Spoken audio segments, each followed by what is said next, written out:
वास्तव में आप सब लोगों का स्वरूप ऐसा लग रहा है कि अगर आप यहां से बाहर जाएंगे तो कोई व्यक्ति आपको देखे जो कथा भागवत से विलग है, उसके चित्त में भी कृष्ण भक्ति थोड़ी तो जगेगी। अगर हमारा नित्य का श्रृंगार ऐसा ही हो जाए, क्यों संत महापुरुषों को देख करके ठाकुर जी प्रिय लगते हैं? क्यों वृंदावन के ब्रजवासी देख करके हमको बिहारी जी अच्छे लगने लगते हैं? क्यों? क्योंकि उनका स्वरूप जो है वो किसी लोकजन्य को रिझाने के लिए नहीं है, वो ठाकुर जी को रिझाने के लिए। इसलिए उनको जो देखता उसको भी ठाकुर जी प्रिय लगते हैं। इसलिए भैया हफ्ता में रोज तो नहीं पर एक दिन तो ऐसा अपना स्वरूप बनाओ जिससे आप देखने से ही लगो कि आप वृंदावन से प्रेम करते हो, आप ठाकुर जी के प्रिय हो। हमारे कई वैष्णव यहां पर बैठे हैं, वो सब उर्दपुंड लगा करके आए हैं। भाई लोग सब बात मत करो, इशारे इशारा में सारी व्यवस्था संभालो। आज तो गर्मी लग रही है महाराज, जलंधर में आनंद ही आनंद हैरो है। चौथो दिना कथा को भयो नहीं है कि और लंबो पंडाल है गयो है और इतनी जनता आ रही है भैया, इतनी भीड़ आ रही है। जो भीड़ ना आ रही है ये सबरे ब्रजवासी आ रहे हैं भैया। लाल की जय। ये सब वो ब्रजवासी हैं जिनके चित्त में ब्रज विराजमान है, जिनके चित्त में वृंदावन बैठा है, वो सब यहां आ रहे हैं। और आज परम सौभाग्य है कि वृंदावन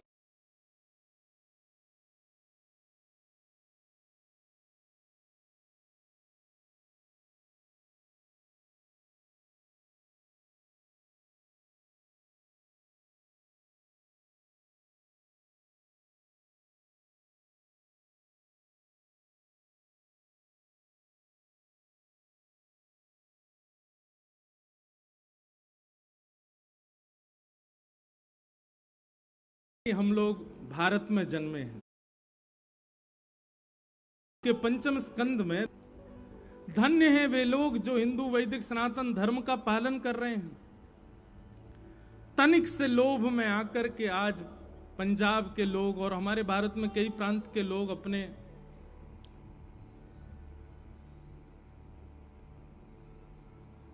स्वरूप को परिवर्तित कर रहे हैं, ये अच्छी बात नहीं है। तो एक हो जाओ, सबका सम्मान करो, सबसे प्रेम करो, पर इसका मतलब ये थोड़ी कि अपने घर में आग लगा के दूसरे के घर में चले जाओ। इसका मतलब ये थोड़ी है। आप तो सब किसी एक का कैसे होगा? मान लीजिए कि आपने धर्म परिवर्तन कर लिया और उसके बाद में मृत्यु के बाद में गति तो मिलती है, तो गति मिलने पर भी संकोच होगा सोचने वाले को। क्यों? बोले इसको कहां भेजें? क्यों? जन्म से तो ये कहीं और का है और अभी कर्म से कहीं और का बन गया है। वहां पर भी असमंजसी बनी रहेगी और असमंजस के कारण कोई गति नहीं मिल पाएगी। अरे कहां तक कहें, देवता भी ये सोचेंगे ये इंसानों में वहां पृथ्वी पर जाकर के भी एक का नहीं रह पाया, तो यहां आकर के एक का कैसे रहेगा? हम ज्यादा इन सब विषयों पर बोलना हमारा अभ्यास भी नहीं है, लेकिन आज कई संतों ने भी हमको यहाँ का दुख बताया और जलंधर और अमृतसर तो उसके लिए मुख्य केंद्र बिंदु बताए। हमने कहा महाराज जी हमारी वाणी से अगर इसका लाभ आज के युवाओं में और आप सब लोगों में अगर हो सके तो भैया हम कहेंगे कम से कम आप लोग प्रयास करो। देखो आप प्रयास केवल इतना कर सकते हो, अब जो चले गए वो तो नहीं आने वाले, आ जाएं तो भगवान की कृपा, लेकिन जो हैं उनको तो बचा के रखो। जो आने वाले हैं, जो आने वाली जनरेशन है, क्यों जा रहे हैं दूसरे के यहां? क्योंकि अपने यहां का ज्ञान ही नहीं है। अपने यहां का जब पता नहीं होता है तभी तो दूसरे की बातें अच्छी लगती हैं। अपने घर में खजाना है उसका पता नहीं है, लेकिन दूसरे की हीरा, दूसरे की मणि दिख गई है, दूसरे के खजाने दिख गए तो दूसरे के प्रति आकर्षित हो ही जाता है। पहचानिए, बहुत सुंदर है हमारा हिंदू वैदिक सनातन धर्म। इसे छोड़ हम कहां जाएं? हमारा सौभाग्य है कि हम ऐसे ऐसे कुल में, ऐसी मर्यादा में, ऐसी परंपरा में हमारा जन्म हुआ है। इसलिए भैया पंजाब के लोगों, आपसे हमारी प्रार्थना है, भारत में पंजाब की जो छवि आज से 20 वर्ष पहले थी, वो छवि दोबारा बननी चाहिए। आप लोगों के सामने हम कह तो रहे, हमको कष्ट हो रहा है, पर अब छवि उतनी सुंदर नहीं रह गई है। अब धीरे धीरे लोग बाग पंजाब का नाम सुनते हैं, पंजाब की बातें सुनते हैं, तो उनके मन में 2-4 बातें आ जाती हैं। क्या? खान पान गलत हो गया है, वहां के लोग अब अपने देश में रहते नहीं, सब लोग विदेश चले जाते हैं। और तीसरी बात, अब ये तीसरी आ गई, क्या बोले, अब तो अपने धर्म को भी त्याग रहे हैं, दूसरे धर्म में परिवर्तित हो रहे हैं। तो अपने खान पान गलत हो गया है, वहां के लोग अब अपने देश में रहते नहीं, सब लोग विदेश चले जाते हैं। और तीसरी बात, अब ये तीसरी आ गई, क्या बोले, अब तो अपने धर्म को भी त्याग रहे हैं, दूसरे धर्म में परिवर्तित हो रहे हैं। ऐसी बातें क्यों सुने हम? हमारे आचार्य यहां प्रकट हुए हैं, श्री गुरु नानक देव जी को सब सम्मान करते हैं। हमारे हिंदू वैदिक सनातन धर्म के लोग भी गुरु नानक देव जी का नाम लेते हैं तो महाराज अपना सर झुका करके वंदन करते हैं। मैं भी पंजाब में कथा करने के लिए आता हूं तो जितने हमारी देवियां हैं सबके दर्शन करता हूं, परंतु एक गुरुद्वारे में भी प्रणाम करके जाता हूं, क्योंकि उन्होंने वास्तविकता को प्रमाणित किया। गुरु कौन है? गुरु शब्द है। मैं कल कह रहा था ना कथा में, गुरु को कोई रूप मत मानो, गुरु कोई अंग नहीं है, गुरु शब्द है। इसको प्रमाणित किया हमारे सिख भाइयों ने। हम तो सबको प्रणाम करते हैं, सबको वंदन करते हैं।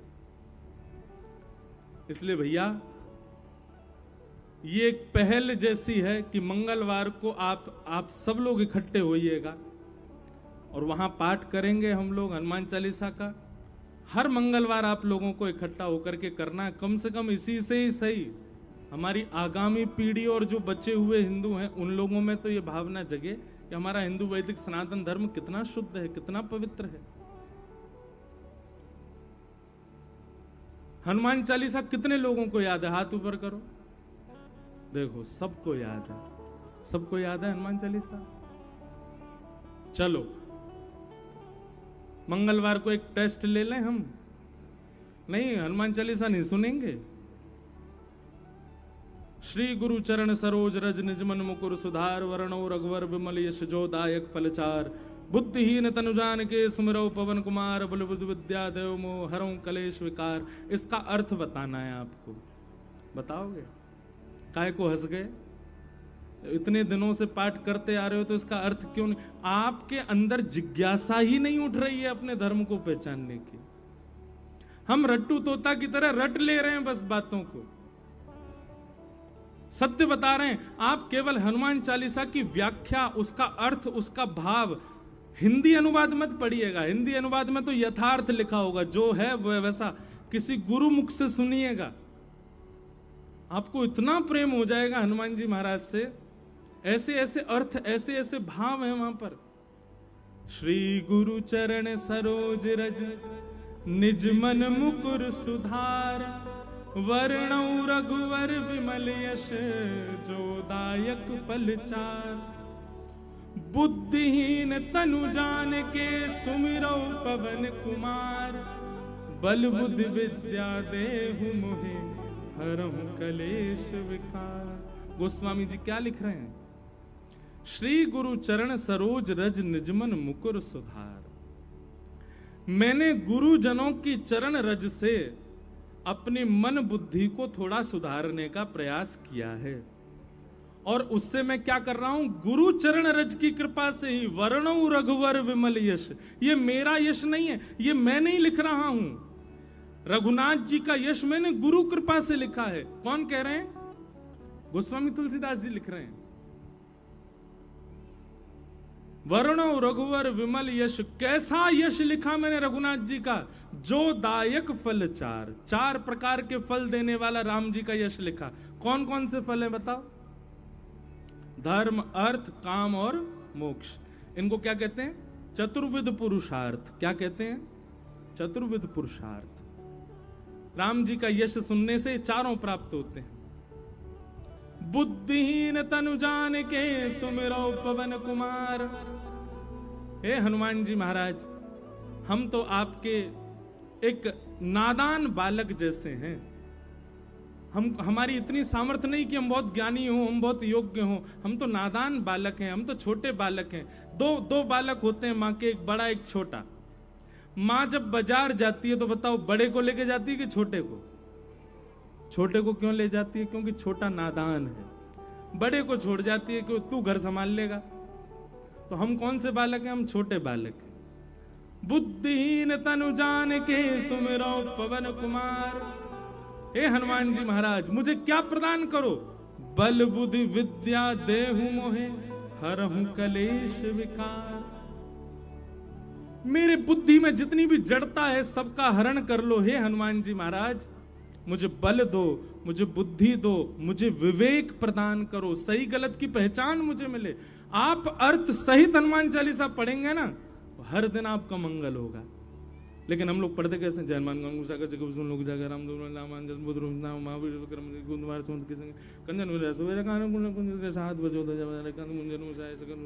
ऐसे थोड़ी करना है। एक तोता था,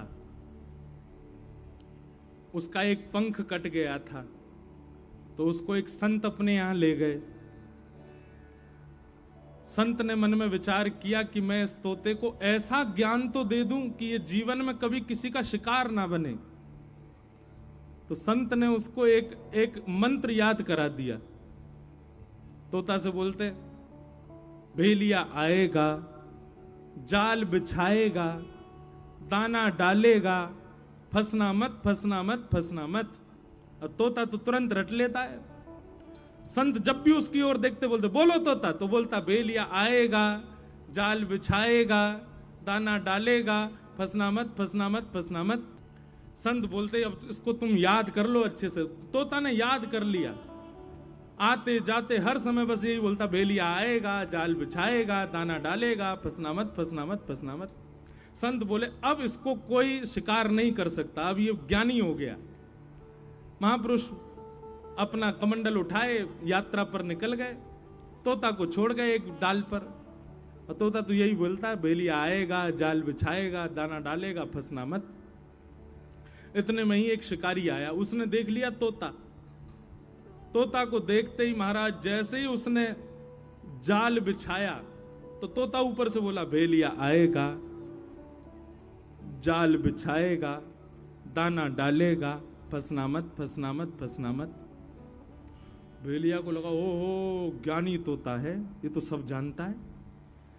एक बार को भेलिया उसे छोड़ के चला गया। बोले ये तो जानकार है भैया। अगले दिन भेलिया फिर आया, उसने आकर के फिर से जाल बिछाया तो फिर से वो चिल्लाया, भेलिया आएगा, दाना डालेगा, जाल बिछाएगा, फंसना मत, फंसना मत, फंसना मत। भेलिया बोला ये तो ज्ञानी है, लेकिन डाल पर और भी पक्षी बैठे हैं, इनको तो नहीं पता होगा, इन लोगों को पकड़ ले जाऊं। अब की बार जैसे ही उसने दाना डाला, दाना डालते सबसे पहले वही उड़ा जो गा रहा था, भेलिया आएगा, जाल बिछाएगा, दाना डालेगा, फंसना मत, फंसना मत, फंसना मत।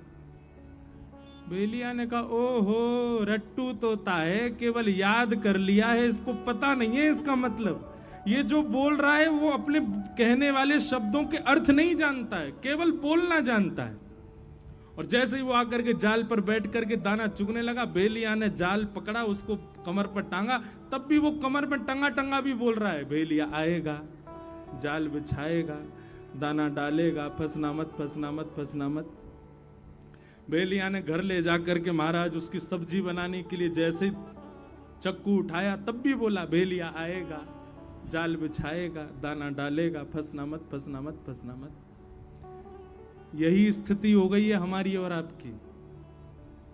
हमको याद तो हो गया है हनुमान चालीसा, लेकिन हमारे जीवन में कर्म रूपी भेलिया जब आता है और हमारे साथ में खूब उपद्रव करता है, तब हम गाते तो भूत पिशाच निकट नहीं आवे, महावीर जब नाम सुनावे, नासरो घर सब पीरा, जपत निरंतर हनुमत वीरा, संगर दे हनुमान चुरावे मनकम। लेकिन कर्म जानता है कि ये इसको मतलब नहीं पता है, ये केवल रटना जानता है, केवल रट लिया है। तो रटने से फायदा केवल इतना होगा कि एक बार आपके दुष्कर्म आपको छोड़ देंगे, ये जान के कि आपको ज्ञान होगा। लेकिन वो कर्म दोबारा जब लौट करके आएंगे, देखेंगे इसने तो केवल रट रखा है, जानता कुछ भी नहीं है। तब उसी के चंगुल में आप सब कुछ जानते हुए भी फंस जाओगे। इसलिए भैया ये कथाएं क्यों होती हैं, ये संत जन क्यों अपना गला फाड़ फाड़ करके आप सबके बीच में प्रवचन कर रहे हैं, ताकि आप इन गूढ़ रहस्यों को जानो, समझो, पहचानो, ताकि केवल बाह्य, केवल रटने से काम नहीं चलेगा। उसका भीतरी ज्ञान जो है वही आपके मन को और वही आपकी बुद्धि को शांति प्रदान करेगा, वही आपके कर्म रूपी उस राक्षस से लड़ने का बल प्रदान करेगा। कर्म राक्षस नहीं है, पर कर्म कई बार हमको अज्ञानी जानकर के बहुत प्रगाढ़ हो जाता है, बहुत प्रबल हो जाता है, और उसकी प्रगाढ़ता, उसकी प्रबलता, उसकी निर्दयता के हम शिकार बन जाते हैं अज्ञान के कारण। इसलिए भैया सत्संग रोज किया करो, रोज सुना करो, कुछ ना कुछ नया ही मिलता है आपको। तो उस दिन हम आएंगे, मंगलवार को सब लोग इकट्ठे होना, सुबह 10:30 बजे हनुमान चालीसा का पाठ करेंगे। उसके बाद आप लोगों का नियम है कि आप हनुमान चालीसा अर्थ सहित याद कीजिए, बच्चों को याद कराइए, और हर मंगलवार एकजुट होकर के इस प्रकार हनुमान चालीसा के पाठ कीजिए। और भैया अपने पंजाब को बचा लीजिए, ये साडा पंजाब है, ऐसे बोलेंगे ना, साडा मतलब अपना ना, और ब्रजभाषा हम बोले जी हमारो पंजाब है। कौन को पंजाब है? हमारो। तो भैया या हमारे पंजाब को न बचाओ। हमारे वृंदावन बिहारी लाल के सबसे ज्यादा प्रेमी पंजाब से ही है, सब पंजाब से आते हैं। हमारे बिहारी जी को अच्छो ना लगे भैया, आप सब लोग या तरीका के व्यसनन में पड़ जाओ, आप अपने कुल मर्यादा को त्याग दो, आप अपने धर्म को त्याग दो। बिहारी जी को कितना कष्ट होता होगा। बिहारी जी की प्रसन्नता के लिए या को करो कि भैया अब जो बच्चे हैं उनको बचाए रखो, और जो आवे वाले उनको भी बचाओ। सबको सम्मान करो पर अपने घर के रहो, ऐसी हमारी प्रार्थना है। आप सब लोगों को बारंबार प्रणाम। भैया का है वो पीछे इतने लोग क्यों खड़े है गए? अरे बस बस बैठो बैठो बैठो बैठो, क्या हो गया है? न कुछ नहीं आया, इधर देखो।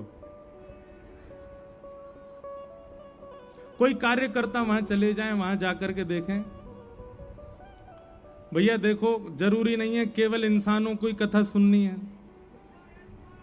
क्या है? चूहा? अरे गणेश जी आए हैं, जय हो गणपति बप्पा मोरया। गणेश जी नहीं दिख रहे, वाहन दिख गया है। वारे भैया श्रोताओं, उनको बैठने दो, कथा सुनने दो, और सुनो, सर्प आ जाए तो यूं समझो महादेव आए हैं। इस भावना से सर्प को स्वीकार करोगे तो काटेगा नहीं।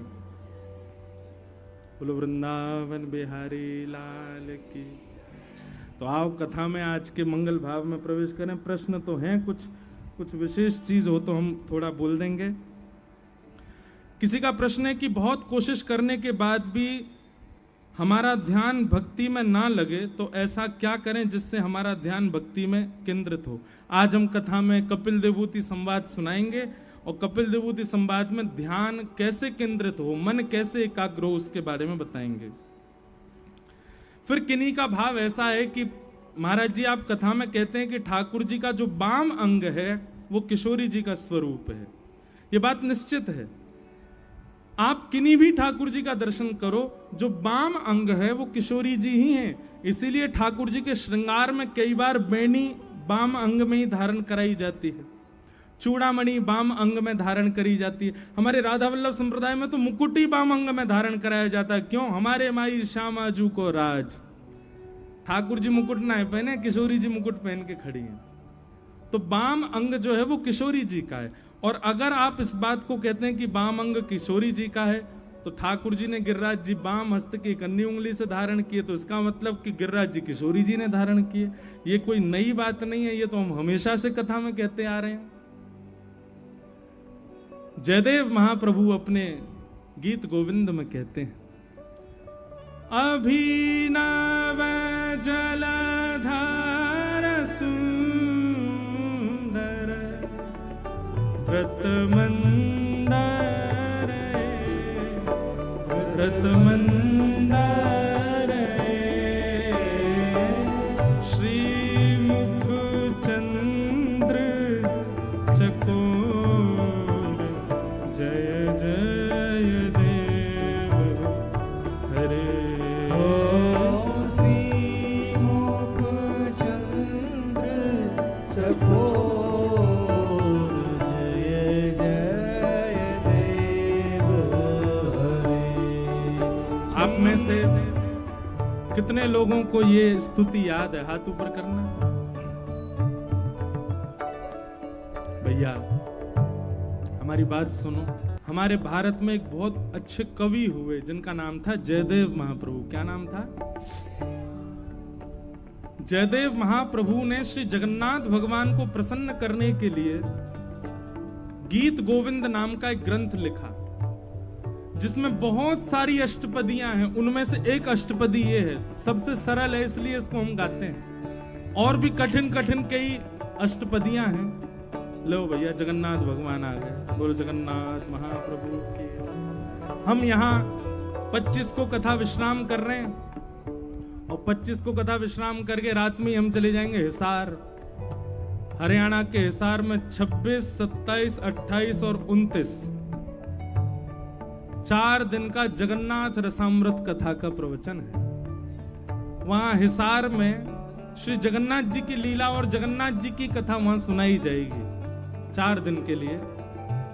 हिसार के जितने वैष्णव हैं वहां जो कथा सुनने वाले हैं, उन सब को ये अष्टपदियां याद है। इस अष्टपदी का भाव क्या है ये सुनो, फिर गाएंगे। भक्तमाल जी में श्री नाभा गोस्वामी जी जयदेव महाप्रभु का चरित्र लिखते हुए कहते हैं, और जिनको और विस्तार से सुनना हो 26 तारीख वाली कथा जरूर सुनना, उसमें हम जयदेव महाप्रभु का प्रसंग विस्तार से सुनाएंगे। तो श्री जयदेव महाप्रभु जो थे, इन्होंने जब अष्टपदी गीत गोविंद की लिखी, जगन्नाथ महाप्रभु इतने प्रसन्न हो गए, इतने प्रसन्न हो गए, इतने प्रसन्न हो गए इनसे, कि इस अष्टपदी में तो महाप्रभु जी ने भी 2 पंक्तियां अपने हाथ से लिखी हैं, जगन्नाथ भगवान ने। जैसे कि जयदेव महाप्रभु तो गा रहे हैं, अभिनव जलधर सुंदर धृत मंदरे श्रीमुख चंद्र चकोर, और आगे वे लिखना चाहते हैं जय जगदीश हरे। परंतु इस पद को सुनकर के जगन्नाथ महाप्रभु इतने प्रसन्न हो गए, उन्होंने जय जगदीश हरे मिटा करके सब जगह लिख दिया जय जय देव हरे। जिन जयदेव जी ने ये लिखा है उनकी जय जय हो, क्योंकि उन्होंने हमारे रहस्य को लिख दिया। जयदेव महाप्रभु कहते हैं, बोले नाथ, जब इंद्र ने मेघमालाओं को आज्ञा की और गड़गड़ करके काले बादलों ने आकाश को घेर लिया, तब आपने धृत मंदर आपने एक पर्वत को उठाया। पर कैसे उठाया? बोले श्रीमुख चंद्र चकोर जय जय देव हरे। हमारे पीछे श्रीनाथ जी दिख रहे हैं आपको? ये गिरधरधारी स्वरूप है ठाकुर जी का। नेत्र कहां है ठाकुर जी के? नीचे ऐसे खड़े हैं ठाकुर जी। तो ऐसे क्यों खड़े हैं? तो जयदेव महाप्रभु कहते हैं, बोले भगवान एक शिला के ऊपर खड़े हैं, हाथ में गिरिराज जी धारण कर रखे हैं, लाखों ब्रजवासी चारों ओर गिरिराज जी के नीचे ओट लेकर के खड़े हैं, लेकिन ठाकुर जी के ठीक सामने हमारी किशोरी जी खड़ी हैं, हमारी बरसाने वाली खड़ी हैं। ठाकुर जी ने जैसे गिरिराज जी धारण किए, सामने किशोरी जी को निहार रहे हैं, इसलिए ठाकुर जी के नेत्र नीचे हैं, किशोरी जी को देख रहे हैं। जयदेव महाप्रभु कहते हैं, बोले भगवान, आपने 7 दिन 7 रात्रि पर्यंत गिरिराज जी धारण करके रखे, क्या इंद्र को पता नहीं चला कि आप भगवान हो? 21 किलोमीटर लंबा चौड़ा पर्वत कोई बालक उठा ले और देवता उसके बाद भी ये विचार नहीं कर पा रहे कि ये भगवान नहीं है। ऐसा हो नहीं सकता ठाकुर जी। इतने विशाल पर्वत को आपने वाम हंस की कन्नी उंगली के नख पर धारण कर लिया, देवताओं में तो अफरा तफरी मच गई थी। जयदेव महाप्रभु कह रहे हैं। और सब दौड़े दौड़े इंद्र के पास गए, बोले इंद्र अभी वर्षा बंद कर, देख नहीं रहा है कौन है? साक्षात परमात्मा है, उन्होंने ही नख पर गिरिराज जी धारण किए, कोई सामान्य बालक नहीं कर सकता, अरे कोई राक्षस भी ये नहीं कर सकता, ये साक्षात जगदीश्वर हैं, अभी वर्षा बंद कर दे, नहीं तो तेरा हाल अच्छा नहीं होगा। इंद्र ने तो वर्षा बंद करनी चाहिए। धीमी वर्षा जैसे ही होने लगी, सोई ठाकुर जी ने इंद्र की ओर देखा, बोले देख ना रोए, श्री जी सामने खड़ी है हमारे, और श्री जी के दर्शन करवे को हमको सौभाग्य मिल रहा है, ऐसा सौभाग्य बार बार ना मिले। अरे इंद्र जे श्री जी कभी कहीं को चली जाए, कभी कहीं को चली जाए, हमारे नेत्रन के आगे डटे ही ना है। आज जैसे तैसे तो तेरी या हरकत से श्री जी बिल्कुल सामने खड़ी है गई है। अब तो अपने सबरे भंडार लुटा दे, श्री जी जब तक सामने खड़ी रहे मैं ऐसे ही खड़ा रहूं। जयदेव महाप्रभु कहते हैं इंद्र को तो 7 मिनट में ही पता चल गया था कि आप भगवान हो, लेकिन 7 दिन 7 रात्रि वर्षा आपने जानबूझ के करवाई ताकि आप श्री जी को देख सको, ताकि आप किशोरी जी का दर्शन कर सको। श्री मुख चंद्र चकोर जय जय देव है। किशोरी जी को देखने के लिए ठाकुर जी ने गिरिराज जी उठाए। एक भाव। दूसरा भाव, ये वाम अंग जो है ना, ये श्री जी ही हैं, इसलिए ठाकुर जी की आह्लादनी शक्ति कौन है? किशोरी जी हैं। सब पूरा वृंदावन जानता है इस बात को। भगवान ने जितनी भी लीलाएं की, अब आप देखो रास पंचाध्याय की कथा सुनेंगे तो रास पंचाध्याय में भगवान जब अंतर्ध्यान हो गए तो अंतर्ध्यान होते ही गोपियां सब रोती रोती कहां गई? किशोरी जी के पास गई।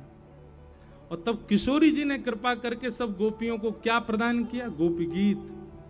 और तब किशोरी जी की कृपा से गोपियों ने गोपी गीत गाया, तब ठाकुर जी पुनः प्रकट हुए और महाराज हुआ। तो महाराज किसने करवाया? श्री जी ने करवाया। गिरिराज लीला किसने करवाई? श्री जी ने करवाई। समस्त जितनी भी भगवान की लीलाएं हुई हैं उसमें गोपनीय रूप से श्री जी ही हैं।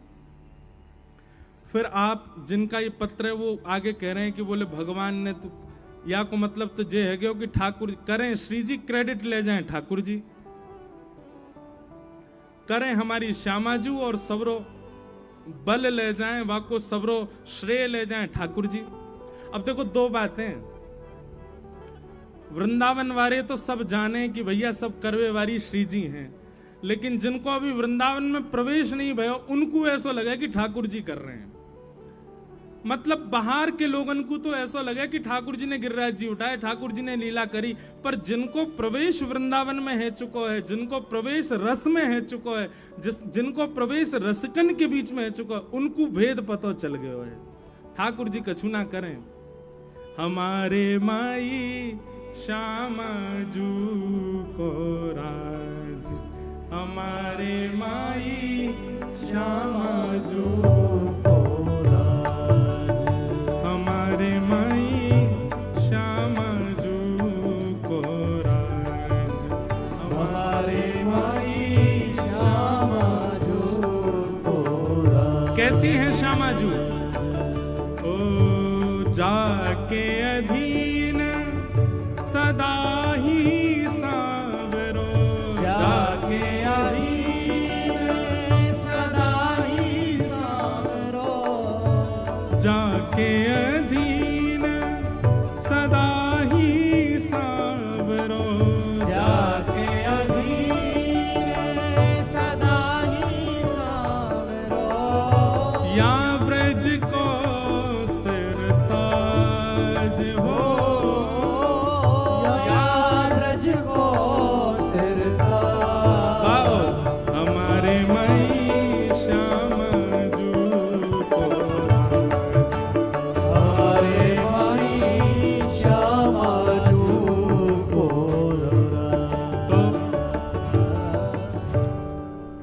क्रेडिट तो सब ठाकुर जी ले ही जामे। बाहर वाले इनको ये बात नहीं पता चल पावे कि श्री जी सब कर रही हैं, भीतर वाले इनको सब पता हो कि श्री जी ही सब कर रही हैं। अब जैसे बाहर वाले इनको यूं लगे प्रधानमंत्री सब काम कर रहे हैं, प्रधानमंत्री ये कर रहे हैं, प्रधानमंत्री की इच्छा से ये हो रहा है, लेकिन अंदर वालों को सब पता होता है प्रधानमंत्री के नीचे बहुत बड़ी टीम बैठी है जो सारे काम कर रही है। ऐसे ही बाहर वाले इनको ये बात लगे कि भैया ठाकुर जी कर रहे हैं, पर ठाकुर जी कछु ना कर रहे, जे तो केवल माल उड़ामे भोग लगामे, क्रेडिट लेते हैं ठाकुर जी, क्रिया तो सब किशोरी जी करती हैं, सेवा तो सारी श्री जी करें हमारी। एक व्यक्ति ने मुझसे प्रश्न किया कि हमारे वृंदावन में श्री जी का दर्शन क्यों नहीं? बिहारी जी में बिहारी जी बैठे हैं, बगल में गादी रूप में श्री जी बैठी हैं, राधा वल्लभ जी के बगल में भी गादी रूप में श्री जी बैठी हैं, राधा रमन जी में भी बगल में चूड़ामणि रूप में श्री जी बैठी हैं। श्री जी हैं कहाँ हैं? बोले भैया दर्शन देवे के काजे ठाकुर जी बैठा रहे, तुम बैठे रहो यहां, सबन को भीड़ को तुम संभालो। और जो खूब नाम जप कर रहे हैं, खूब रस में डूबे भये हैं, ऐसे वृंदावन में विचरण कर रहे संत जन, उनके पास घूम घूम करके सबकी सुध लेवे के काजे श्री जी गई भैया, या हमारे दर्शन ना आए रहे। श्री जी तो बाहर विचरण कर रही हैं, बाहर से ले करके सबन को वृंदावन आ रही हैं। वृंदावन में ऐसे ऐसे रसिक जन हैं जो कितने कितने दिनांशों भूखे बैठे हैं, उनको भोजन की सेवा देनो, कोई के शरीर में कोई रोग है गयो, वाके रोग को निवृत्त करनो, कोई को जल की व्यवस्था करवानो, कोई के प्रेम में भाव प्रवृत्त करनो, इन सब भावंशों श्री जी तो भ्रमण करती रहे। ठाकुर जी एक जगह बैठा रखे, तुम बैठे रहो। एक भाव ये भी है कि श्री जी इसलिए दर्शन नहीं दे रही, वो भ्रमण करती रहती हैं, घूमती रहे में पूरे दिन। तो ऐसे भाव हैं। अब बाकियों को हम बाद में कभी कहेंगे, कथा क्रम कह लें। आज ठाकुर जी को जन्मोत्सव करना है, अभी तक तो परीक्षित को श्राप नहीं लगो, और ठाकुर जी को कथा, हमारी कथा ऐसी है भैया, हम बहुत पीछे रह जाते हैं कथा कहते कहते, भाव इतने आ जाते हैं। 1 महीना की कथा कराई एक बाबा ने नासिक में, बामऊ हम प्रहलाद चरित्र तक ही पहुंच पाए 30 दिना में, इतना आनंद आवे। और वहां में भी सब लोग यूं कहें कि ब्रज, आज भी मुंह पे आ गए, बोले कुम्मन दास जी को ने एक चरित्र सुनाए दो, कृष्णदास जी को चरित्र। अब इन भक्तन के चरित्र सुनामे तो फिर वहां में समय लग जाए, और फिर हमारा यूं है कि अधूरा नहीं सुनाए, पूरा पूरा सुनाए बढ़िया सो। फिर भी आओ आज के क्रम में प्रवेश करें। वेद व्यास जी महाराज ने भागवत की रचना की, सूक्ष्म में समझिएगा बातों को। एक तो कोई उठ के नहीं जाएगा आज नंदोत्सव से पहले, चाहे तुम्हें गर्मी लग रही हो, चाहे तुम्हें प्यास लग रही हो। हमारी स्थिति आपसे ज्यादा खराब है, पर फिर भी हम पूरे बैठ के कथा सुना रहे हैं। इसलिए आप लोग आज उठ के नहीं जाओ।